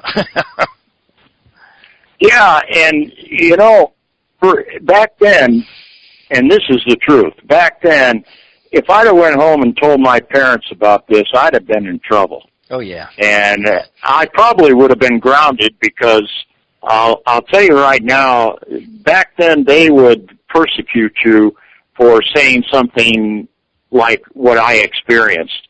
And you were a crackpot. They'd commit you in a mental institution. Oh, I could see that. And it just wasn't an accepted thing back then. So I never told my parents. And I didn't tell my dad until he was on his deathbed 25 years later. I kept that a total secret. And it was a load to carry, let me tell you. But what happened is it caused me, what really got me going was they came out with Project Blue Book. Mm-hmm. And I got a hold of it and read it, and they said everything that was supposed UFO was either swamp gas or weather anomaly or whatever, and that it wasn't real and that there was no conclusive proof they existed, and that's what started me. Other than the 867 cases that went unexplained. Yeah. And technically, we now know that at that time, they had physical evidence in their hands. They had control of it. And they lied, and that's what started me on a quest to find out the truth. And, of course, I was destined to not find out the truth because, brother, that gets you in a lot of trouble back then, messing with that stuff. It'd get you in a lot of trouble today if you ain't careful where you're going with it. That's true. And what happened was on the way to trying to find the truth about this, I ran into all this other stuff that I wrote about in my book that is also lies and is also cover-up and is also conspiracy. And when there's so much of it, you're carrying a pretty good load on your shoulders, if you know what I mean. It's some pretty heavy stuff. But that's the whole problem. When you start looking into lies, you usually find more lies. Lies on top of lies on top of lies on top of lies. It seems like, once they built the foundation, they just felt the need to keep lying. It's like, oh, well, yeah, we done told this lie. We might as well just keep on, lying. And at this point, it's in some ways I can understand the government's point of view here. One, are we ready to know the truth about extraterrestrials? No, we're not. As a species, we're not ready to know the truth. Definitely 50 years ago, we were definitely not ready as a country, much less a world. But the 7,200,000,000 of us that live on planet Earth today are not ready for ET. Maybe 1 billion is, maybe 2. No more than that. The other 5 billion will just become panically insane, either worshiping ET or trying to blow ET up. We're just not ready for that yet. So I can understand them keeping that. I can understand wanting to keep technology for themselves against our enemies. Ready? When are people ready? Really? Well, I've talked about this before. I told everybody this a long time ago. The government started the desensitization program back in the 50s, actually. And have been running it ever since. They leak things from time to time. Desensitizing, right? Yeah, well, there was Project Signs, Project Grudge, and then Project Blue Book. This was all to keep it in the public eye. Then there was the Betty and Barney Hill case. But every so often there was something high profile that kept it in. The Ketzberg case, just different cases, the Roswell case. There was always something to keep this mainstream for people to be thinking about it. And the government could have stifled a lot of this a long time ago if they wanted to. So, in fact, they do want it talked about, and they want some of the truth out there because sooner or later they got to tell us. But the only really way to do it, and I told this a long time ago, they were going to start using television and media and cartoons to desensitize not us but our children and everybody else. I mean, aliens are everywhere today. All the blockbuster movies are aliens. All the blockbuster cartoons are aliens. I mean, come on. What the tubby television guys are aliens. They're aliens with TVs in their bellies. It's ridiculous how, Doritos, Kellogg's cereals. Aliens are everywhere now. They're everywhere. All movies, TV shows, we're inundated with it. In another 50, 100 years, by the time, and this is how it's going to really happen. Y'all go back and listen to this from 14 years ago when I talked about it. I said it's going to happen. Go ahead. Joe and Stephanie, I've got something real interesting I'm going to lay on you. Go ahead. Okay? Think about this. Let's put things opposite of what they are, and let's make you and Joe and Stephanie are aliens, and they live out there on this planet where it's really nice and it's glorious, and they come down here and they visit us, and they look at us, and they watch what we do, and they watch the wars and the conflicts and the horrendous weapons that we use on each other and all the stuff we've got. Think about this. Would you want them to come to your house? I wouldn't want none of these idiots around my house. Lord have mercy. I think they are coming to my house. Well, the bottom line here is I don't think we will ever have the ability for extreme interstellar travel until we learn to live in peace on this planet. Because we're on the verge of destroying ourselves and the planet at any given minute. That's why we're going to Mars. You ever seen the TV show, Get Your Ass to Mars? That's why we're going to Mars. Actually, according to the Russians, we've been on Mars since 1979. One of the files released by the KGB after the Cold War ended was a joint U.S.-Russian colony on Mars that was supposedly founded in 1975, using, by the way, TR-3 black triangle technology. That's what they said the SR-71 was based on in the first place. One of these things that were either given to us or backward engineered somewhere along the line. So whether it's true or not, I don't know. Of course, Alfred Weber thinks it's 100% true. Whether it is or not, I really don't know. It may or may not be. But I can tell you this, and I've said this, I actually talked about this with Michio Keiko, about the stepping stones. You don't need fast and light travel to explore the galaxy. It's only 100,000 light years across. If man makes it 5 million years, or even 1 million years for that matter, even at half a light speed, we can explore the entire galaxy 10 times over in that time. All you got to do is build stepping stones, build a base on Mars, build a base out in the asteroid belt, build a base on Europa or Io, build another one at the Oort cloud, build one between us and Proxima Centauri, build one on Proxima Centauri, and just keep going. Eventually we'll have explored the entire known galaxy. We can do it if we really want to, but you're right, it'll have to be a united planet, because you're not getting in space. I mean, we might go to Mars not as a united planet, but you're not getting into real space without being a united planet. Just the expense, and not even the expense, the amount of resources and power and energy and technology and invention and minds that it'll take to do this will have to be on a global scale. It really will have to be on a global scale. So, if we're going to get out past our own solar system, I agree with you. We're going to have to do it as Earthlings, not as Americans or Russian or Chinese, which I think is a valuable lesson for everybody on the planet. We are Earthlings. Get rid of the countries. We're all from the same planet. And now, one of the other things they're going to do is probably in the next 10 years, you will hear they have found some type of life on Mars. Probably microbiological, but they're going to find something on Mars, whether it's a plant, some kind of microbe, they're going to find it alive on the planet today, and of course that's going to change everything. Then later on somewhere else, maybe out on one of the moons, they're going to find something a little bit more advanced, maybe on Mars. Then after that, mysteriously, maybe on Mars, maybe on some other planet, we're going to find an artifact. So now we'll know that there's life out there because we found living organisms, and then the artifact will suggest, well, you know what, there's intelligent life somewhere out there. And that will be an easy way. They can break in a little bit at a time, and artifacts will let us know now that there's intelligent life in the universe, but still it's not bothering us. So it's just interesting to see how this is unfolding. And it's exactly how it's going to go down. It's just the only way it can be for the U.S. government. There's no other way they can do it without, just totally losing all credibility. At this point, I know about 2 million abductees that would sue the living daylights out of the government if they came forward and said, oh, yeah, we know about aliens. Just think what our allies would do. Think what our enemies would do if they knew we were dealing with extraterrestrials. But anyway. Well, but wouldn't they later when we get into this later and get into the UFO stuff heavy, there's a lot of stuff. But I'm going to say one more thing, and that's that we've had hundreds of reports that were eyes-only above top-secret reports of ships hovering over missile silos in Wyoming and Montana and Colorado and taking it from DEVCON 1 all the way to DEVCON 5 and back in a matter of 30 seconds. We've had military personnel who had to have their finger right next to the launch button and ready to start a World War III because of it, and some of them committed suicide right in the missile silos. And it's not the first time I heard it, but go ahead. Yeah. Well, let me tell you,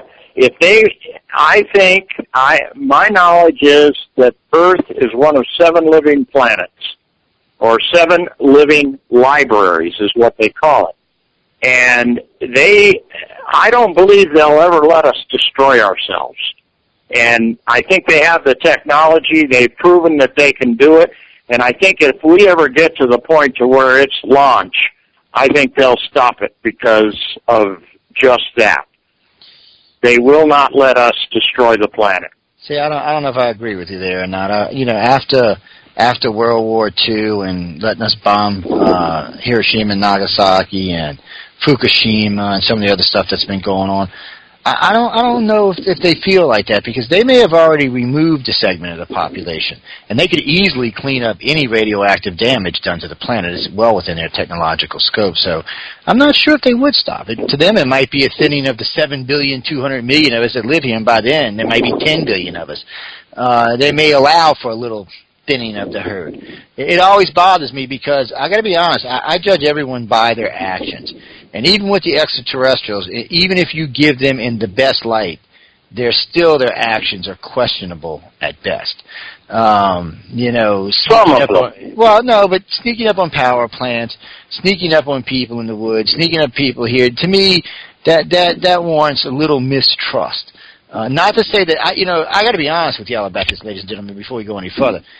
If E.T. wanted to save us, they could. If they wanted to destroy us, they could. Currently, they're letting us find our own way for the most part, which is probably the right thing to do. I don't know if I agree with Jim or not if they would save us. I'll say this much. I think they would save some of us. I just don't know if they would save all of us. And well, I mean, look at it from their point of view. 10 billion people, well, really, does the planet need 10 billion people? I'm going to let it thin down to about 4 billion.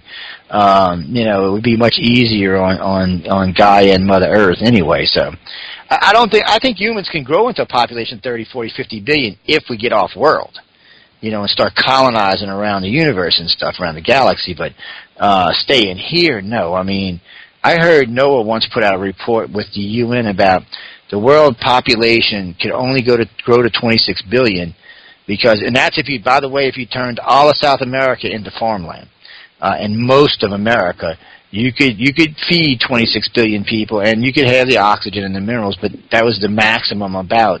And eventually we wouldn't be able to sustain that, because sooner or later we would run out of resource and kill the soil. So, but that's the absolute max. So a good total for us is probably 7 or 8 billion. We don't really need to exceed much more than that. And, unfortunately, I don't think that's going to happen, Jim. I think in the next 2 decades we're going to be up over 10 billion easily. Well, knowing you know what I know, and I know you do, that fits into areas like Agenda 21 and other areas that I'm sure you're knowledgeable on, about sustainable survivability, reduction. and it's been, you know what's funny about this, we're laughing about this, but if you've ever done any serious research into into a lot of the U.S. government, there are actually theories about sustainable populations, areas where people should be saved, where it would be acceptable losses, what are acceptable casualties in certain types of scenarios. It's amazing to me, some of the stuff our government's thought about it. And let me tell you what, a lot of it is not really pleasant for we the people. I tell this to everybody, you should always make yourself where you can be self-sustaining as possible, just on the outside chance that something might go awry. I just got to be honest with y'all. Move somewhere, anybody who lives in a big city is risky business, because somewhere like New York or even New Orleans, we've seen what happened in New Orleans after Katrina. 10,000 people rampaging across the city, committing crimes, killing people, robbing, pillaging. We've seen what happened. Just think of a city like New York, if it lost all of its power and all of its refrigeration and no food coming in for, say, 2 weeks. They would be going cannibalistic up there. So you have to think about ways out and places to go and sustainable areas. Anarchy. I know it would be. I know, and it's just a scary snenario. And together, I know Jim and I were talking. I had just seen a question come in about a lady had wrote what. Oh wait, let me rephrase this. Her name is Jan Westing, and she's writing in from Temple, California. And she wanted to know, did you feel anything from the UFO when you seen it? Did you have any sense? Was there any kind of telepathic contact or anything along those lines? Nice question, by the way. Yes, well, nothing that I was aware of at the time. Nothing happened. My feet stayed on the ground. My dog sat right next to me. I wasn't abducted. I wasn't lifted. Nothing like that. But could there have been some telepathic stuff done? It's highly possible, simply because it did change a lot of attitudes that I had and a lot of things. And I don't know. To be real honest with you, I couldn't prove it. I couldn't say that for sure that that's true. But there were many things in my head that I know didn't come from my parents or any other peers. And they showed up later. Yeah, and as I went through life, yeah, and it's like, well, where the heck did I get that? You know, and By the way, we call that a down. Wait. Let me say something on this. You know, all right, so I wonder where all this paranormal and UFO and whatever and how Joe and I met and all of this comes together, right? And my dad, and Joe, I had mentioned this to you, he has Alzheimer's, and he said to me one day out of nowhere, just nowhere, first of all, he goes, you know, like, so he was talking about the network and being on the radio, and he goes, oh, you're doing a show tonight? He goes, oh, you're on that UFO, you know, network, and I said, right, and I'm sitting there, like, I'm eating pasta, doing the whole Italian thing on a Sunday, and I just look at him, and he goes, he said to me, he looks at me, and he goes, you know, I really know that UFOs and all of this is true. And I'm like, all right, and I'm thinking to myself, like, is he delirious? Where is this coming from? And then he goes, you know, all this, and he was talking back in the 60s, and he comes up with this big conversation about, like, you know, X amount of million people can't be wrong, and this, that, and the other thing. And I was like, all right, where's this coming from? And then a week later, he said this, and I won't forget it. So I go there, and I have two big golden retrievers, and they were, like, playing in the yard, and then I'm talking to him, and I'm putting them back in the car, and I'm going home, and he goes to me, he goes, you know, and he was talking about, I don't even know if he was talking about his Alzheimer's or what he was talking about, but he goes, you know, the aliens did this to me. And I looked at him, and I went, what? And he said, the aliens did this to me. And I was like, all right, let me go. So what do you think about that? Well, let me tell you something. You all know who Travis Walton is. He was abducted up at Snowflake, Arizona, and the second day he was gone, I was there. I went to Snowflake. And at the time, I lived outside of Las Vegas. And I went up there, and I saw Travis when I got to see him when he finally got back. And I'm telling you, we had a guy in our group that was lifted twice off of a black sand beach in Hawaii. The first time they took him, they did a bunch of stuff to him, and he looked just about exactly the same as Travis did. Same stuff done to him, all over his body. And the last thing that happened to him, now you're going to find this interesting, the last thing that happened to him was they did not speak. They telepathically spoke. He said he never heard a word out of them except that it went right into his mind, just like somebody was talking. And he said that when they were done doing all these experiments on him, and he was hurting like hell and bleeding from here and there, he said that one of them looked down at him and said, "Are you ready to be consumed?" Oh. And he said, "No, no, no."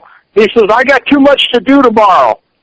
And they dropped him back down on the beach. Now there's one for you. I know, that's crazy. That's just wild. Yeah, and they picked him up again a year and a half later. They picked him up again. Jeff Graff was his name. And I went through the same thing, only they were more like checking what they had done before rather than doing the initial stuff they did to him. And then they asked him the same thing. And I guess in his mind, he said, well, it worked once. You know, so he used it again, and they put him back down on the beach. Yeah, that actually may be cover memories there. You got to be careful with that stuff. But that, all right, let's talk about, Joe, you've mentioned cover memories a lot, and or at least you and I have spoken about it, but let's talk about more about that. Like, so, I've had a lot of experiences in my own house, and you say to me, that could be a cover memory. What does that really mean? Cover memories are just that. Sometimes they take you. This is the thing, and this is hard for everybody to understand, especially people who have UFO sightings. 90% of everybody who's seen a UFO has probably been taken. The thing about it is they don't let you remember. They'll let some people remember some stuff, and it really has more to do, see, like with the guy Jim's talking about right here. He seems like he's kind of maybe a little bit of a character. So he's going to probably be a little less frightened, maybe a little bit more willing to deal with some of the stuff. So they'll leave part of the memory, or they'll change a memory because of something they may have done, because there are a lot of things that they do that for humans would consider not appropriate or even a little bit on the harsh side. It's not that they're trying to be mean or even harmful. They just have a different way of viewing the universe than we do. And some things are like, hey, it's just how it is. You just got to deal with them. When we're done, we're done. And in some of those cases, they just block that out or blot it out. Sometimes they leave you messages. In Jim's case, it sounds like with you, Jim, when you had the first experience down there when you were 11, it actually sounded like they gave you a download. And downloads are something we've been familiar with for about 2 decades. This is information packets put into someone's head, and they have like a bleeding effect. It's just information. It changes your thoughts, your ideas, but also you'll pick up information beyond your educational means. You'll think about things that you would not normally think about, things that it's just information. You're like, where the hell did this actually come from? Because it's not stuff like you said, you didn't get it from your parents. You probably didn't learn it in school either. It's just information that was imparted to you. And I think as you grow and expand as a human, more that information is released as you can understand it, cope with it, and deal with it. Because as 11, they couldn't have just unloaded the whole packet on you. It would have probably fried your little brain. So they put the download in there, and over the time, it's just been bleeding out. And the bad part is Jim, it might be still some of it in there. All right. I'm with you. Now, I'm totally with you on that. Something like that is highly possible. Yeah, highly possible. And it just really what it seemed like. But I know you have the drive. Can I ask you a question? Yeah, go ahead. All right. So what about if you've never had a sighting, but you've only had experiences? Doesn't matter. You don't have to have a sighting to have an experience. Well, but that's my case. Like, I'm not saying like, oh, I've seen UFOs or. Well, let me put it this way: there's more. If you go by the numbers, there's more abductees than there are UFO sightings, or more contactees or experiences or whatever you want to. Everybody has their own terminology for it, so I don't want to get stuck on that. But everybody has those experiences. You don't have to have a UFO sighting to have an experience. A UFO sighting, to me, works like a trigger memory or an activation point. Like in Jim's case, he was downloaded the memory of the sources in his head. This is a trigger. This is going to make him want to seek out this type of information. So as he's learning stuff about the government and other UFO cases, the stuff that's been downloaded is also filtering in, expanding his knowledge base, but also making his curiosity and his drive more intense. And that's what happens in most of these cases. And I think that's why a lot of people aren't let to remember, because they just can't handle it. It takes over their life, and they just can't deal with it. It's too much. It changes a lot of people, not for the good. A lot of people like us get changed for the good. It seems like it may have been good for Jim, but a lot of people, it has the opposite effect, and it really has. It has more to do with personality, upbringing, your understanding of yourself and the universe, and everything in it. So it's really important to understand that. Listening to Jim talk and reading the book, he seems like he was well balanced.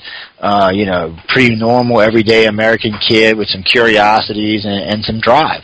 And I think it was something that they could deal with when they seen him and they downloaded, and they said, okay, this young man, may have potential as he grows down the line. And I think part of that, Jim, by the way, was the drive to get to the truth, because E.T. is not going to land on a white front house lawn and tell everybody we're here, but they do want it disclosed.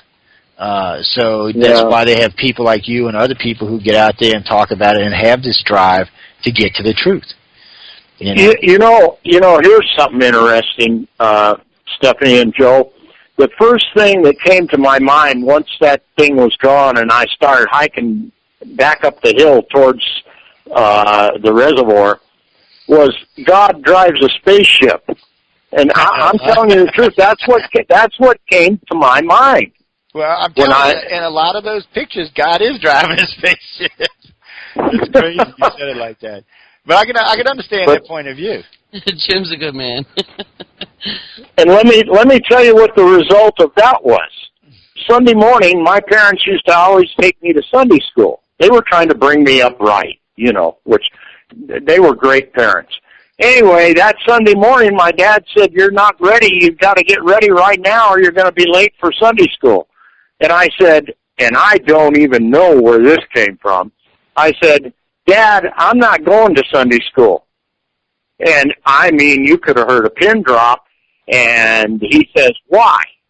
And I said, "I just don't believe what they're teaching me there is right."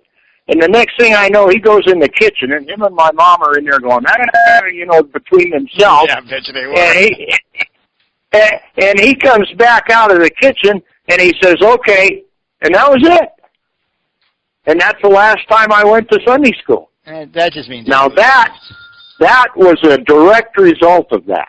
And I know it was, for whatever reason. Well, because you understood at that moment that it's not that there may or may not be a God, it's probably not what we were being taught by religion. Because there's a lot of stuff in the ancient world, when you look back at it, especially stuff that we know now is probably related to extraterrestrials, a lot of what E.T. does could easily be misconstrued as, or some type of deity or being or something like that. I don't know if you ever read Hitler's book, Mein Kampf, but in it he talks about why he did what he did, and one of the reasons why is these fair-haired, beautiful angels used to come talk to him and tell him what to do. They sound a whole hell of a lot like the Palladians. They just used to show up in his room and talk to him and tell him how to do it and what he should be doing. And we know the Germans had extraterrestrial contact. We know they were building saucers back in 1913. So it just seems like, and it makes you worry a little bit, because were these aliens telling him to do this, or was he just taking what they were saying and turning it into something else? Because Hitler wasn't the smartest person on the planet. You just got to kind of wonder there, but it is interesting reading when you read it, when he describes it. How about let's take the same type thing and apply it to George Washington when his army was starving to death and they were freezing to death and the war was all but lost, and he had a visitor. Yeah, see, I mean, it's just, you just got to kind of step back and wonder, what's going on, and see, that would make sense, because listen, George Washington's or his mental state was probably much different than Hitler's was. Hitler seemed to be maybe a picked on kid, maybe bullied when he was young or something. Like Putin, right? Oh, Putin! I love Putin. That is so big. We ain't even talking about Putin. You know what, Jim? You have to listen to Joe and I on Saturday nights. Yeah, we get a little crazy. Okay. With him sometimes. He's. You know what? We're going to be doing a show in the future on 9/11, or as I like to call it, 911. We'll have to have you on. 9/11. Come on, I'm from New York. Whatever. Wait. 9/11 is 20 minutes away from my house, Joe. Don't even speak of it. It's not. Anyway, we're going to be doing a show on it.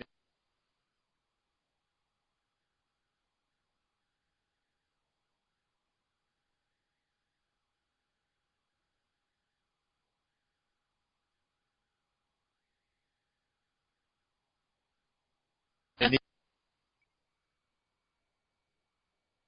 near future, in some of the conspiracies dealing with as just a step, because frankly it's very, very interesting what he writes in there. And I know, like I said, we're not going to get time to get into it tonight, but there is a chapter in there about 9/11, and it's something that we're going to be doing in the future, because there's been a lot of conspiracy theories on the towers and what brought them down and what may have not brought them down and who was involved. Was it right? And we would love to think that our government was not involved, but There are regardless, it wasn't the Bush government because it was too fast. It would have had to have been the Clinton government. There's no way the Bush government could have pulled it off in 9 months.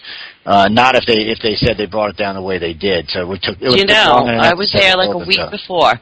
I was at those buildings a week before. It is so crazy. And to think our government, it sickens me to think our government could possibly be involved with something like that. The government doesn't surprise me. You know, some of the stuff that's in Jim's book about Ruby Ridge. I mean, come on, they blew the kid's arm off and shot him in the back. I mean, and then in the now wait a minute, running away from them. Running away from them. This is exactly correct what went on here. Then they shot his wife in the head while they were holding the baby. Now, in the end, Randy and Kevin, had to go to court, and eventually they were found that they were not guilty. But the thing about all this was, I mean, they killed his son and his wife. And if these guys wouldn't have showed up, they would have probably killed him and his friend and his daughters and his baby. I mean, this was basically an assassination is what this was. For whatever reason it was, this was basically, for some reason or another, they were basically going to assassinate these people.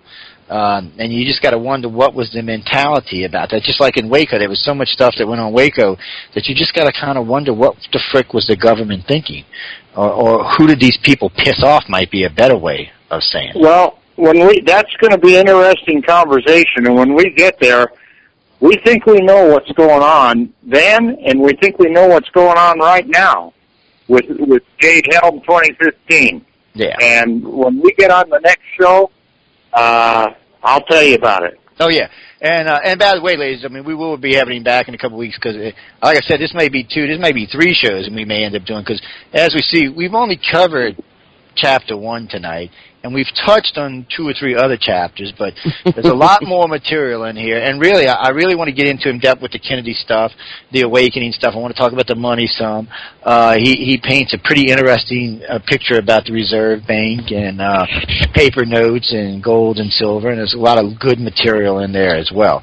And so it's all stuff you want to get in there, but since we're going to be doing this, ladies and gentlemen, he'll be back. Like I said, I'll give him a call next day, and we'll get the date set up. But what you ought to do in the next week or so, go by, pick up the book from Amazon or from any, I think it's on Barnes & Nobles and other places. So pick up the book, give it a good read. We'll open up the phone lines. I've seen about a dozen people try to call in tonight, but there was no way. We were too far off of where I know. So anyway, we'll have him back. We'll have Steph back with us, and we'll get more into it, because there's, I'd like next time we get him on, we'll get through some of the money stuff, and we'll get into Ruby Ridge and Waco. Maybe we'll even make it to the Oklahoma case as well. And I like, by the way, Jim, I like the way you did the chapters, the way you kind of worked them through. Also, we're going to be talking about Roswell and some other stuff in there, too, in some other cases, but that might be on the third one. I don't know. There's a lot of material here to cover, and we're just going to take our time and go through it the way it should be handled. That way, when you read the book, because there's no way we're going to get all of them. Even on 3 shows, you'd still have a good half the book to go read. But we want you to have a good feeling and understanding for who Jim is first, and what you're going to be reading. Because I usually stay away from the conspiracy stuff because it always starts trouble with people. So I usually stay away. But there's a lot of good material in here. I'd really like to go through quite a lot of it and see actually where it ends up. Why is there a credit card on my desk bent in half? Okay, didn't like that. ADD. Sorry, I just seen a credit card in front of me bent in half. ADD people. That wasn't a good thing. But Jim, Joe has ADD and I have OCD, so we both have issues. Now you know why we need 4 hours on Saturday. Okay. Somebody. Well, I'm here to tell you. I'm here to tell you. I think you guys are great, and I think you're as knowledgeable as anybody I've ever talked to about this stuff. And that's a good thing. That's a really good thing. Well, like I said, we're going to get into a lot of material. Us 2 maniacs, the OCD, the ADD, is why we're able to do a 4-hour show on a Saturday. So, and by the way, when you get into the later chapters in Jim books, there's a lot of good UFO material back there as well. And we're going to definitely get into some of that as well. But really, just the things I was touching on, the awakening, the money, the Ruby Ridge, Oklahoma, and Waco.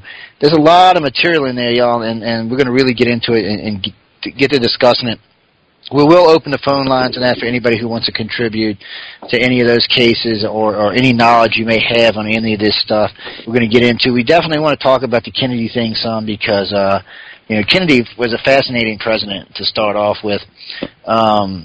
Whether you agree or disagree that he was a good man, and I know a lot of people like Kennedy and a lot of people didn't like Kennedy. I know a lot of people didn't like him for the stance he took with Russia and the Cuban Missile Crisis, which I thought was the only stance he could take, but still, I know some people don't, but and I know there's a lot of different theories on why he died. So we're going to get into it. By the way, I didn't know that Kennedy was going to end Vietnam or end the whatever the hell we want to call it we were doing. That was surprising, by the way. So anyway, we'll talk a little bit. Well, he was going to. He was also going to end the Federal Reserve. Yeah, which I wish he would have. Excuse me. I wish he got that done. I hate that our money is based on nothing. It just the old gold standard, silver standard was fine. Why we quit making silver money? I understand. Oh, Chuck. Joe, you're running over. You realize that. We're gonna get out of here in about 5 minutes, but it just bothers me that we base our money on nothing. I mean, it's what is it? A promissory note at best? Mm-hmm. It's paper, people, but a little strip of metal in it. I mean, it's technically it's worthless, and our poor metal money now costs more to make than it's worth. That's just sad. I think the dime, the nickel, and the penny now cost us more to make. Well, it's interesting that you say that. I watched a documentary of Australians, and they were talking about what is with this penny. Like, you people, why are you doing this? Because it costs more money to make than it's worth, and that's true. But then there's the other thing. I lived in London for a long time, and as you know, I was there. Everything is exactly what it costs. Like, if something is $3 or whatever, euros, that's it. There's no tax. The tax is included. So in America, we do this stupid thing of, it's $299 plus tax. Include the tax. That's it. Well, the reason why they do that is one, a lot of people wouldn't buy it when they see how much a tax was associated with it. But two, exactly. Every state and every city has a different amount of tax. So what? They I agree. It should just call it for what it is. Call it for what it is. This is $302. That's it. Why did our forefathers fight the war over the Tea Party, and what happened? Why did they do it? It was about taxation without representation. Basically, it was the illegal income tax that we have today. You do know, Jim, I don't know if you're aware of this or not, ladies and gentlemen, but we actually pay more in taxes today than our forefathers did when they started the revolution. That's ridiculous. So what we pay in tax today, our ancestors would have started the war over. Guys, any way you look at this, the income tax is illegal and unconstitutional. It was never meant to be. The burden of the government was never meant. But this is not news on the flip side. The burden of the government was meant to be taken care of with excise taxes. Yes. Not income tax. Yeah, it was never meant to be on the back of us, and frankly, it's just when you start looking at the kind of money oil companies make and other companies make, there's no reason for us to have to fund our own government. If we would balance it out correctly, this country could run smoothly and still be one of the wealthiest nations in the world and still have a big military. First off, we need to get rid of corruption, and we need to let me put it this way. If you lived like the government lived, you would be totally bankrupt all the time. Exactly. None of your lenders would allow you to get $17 trillion in debt. That's just ridiculous when you even hear that $17 trillion in debt. What the hell, man? And where'd all that money go? I want some reckoning going on here. Anyway, I know we got to get out of here. Jim, I want to tell you thanks for being on tonight. It was fabulous. I know we didn't get near covered what we should have, but we'll get you back. And sometime in the next few weeks, I'll give you a call next day or two, and we'll get you scheduled in and get you on, and we'll get definitely into some more meat and potatoes, because there's a lot of good material to go through. Ladies and gentlemen, Jim Allen, Smoke and Mirrors. Y'all should check it out. It's available on Amazon. I'm going to leave him posted up on the site for a couple of weeks, so I'll just move it down as I add a new guest. And that way y'all can just click on the cover of the book, and it'll take you right to where it's at. Ladies and gentlemen, like I say, it's going to be back 4 to 6 weeks, so you ought to go purchase the book. Good read. Y'all know the call-in number, 504-273-7379. Y'all can come join us and get your 5 cents worth in and your 2 minutes of fame. And there you go. All right, thank you, everyone. Hey, Jim, any parting words before I let Stephanie take us out? Well, I'll be looking forward to coming back, and it's an honor. I've really enjoyed this, and it's really a good deal where you have some fun over this stuff. Yeah, well, we like to enjoy, because our audience likes good data. We've been talking like really good material tonight, but they also like that, we enjoy ourselves when we do it. Because I used to do, in the old days, I used to do radio a little bit, tad more serious than I do these days, but I have more fun this way, and I find our audience tend to retain more information this way. I notice when they call me, they're like, yeah, they're much better informed now. But again, ladies and gentlemen, Jim Allen, he'll be joining us back in a couple weeks. Stephanie, you want to walk us out of here? Yes, I shall. All right, so I am the co-host of The Joe Montaldo Show. You're listening to United Public Radio. It's also UPRN 107.7 FM. Thank you for listening, everyone, and good night. And good night.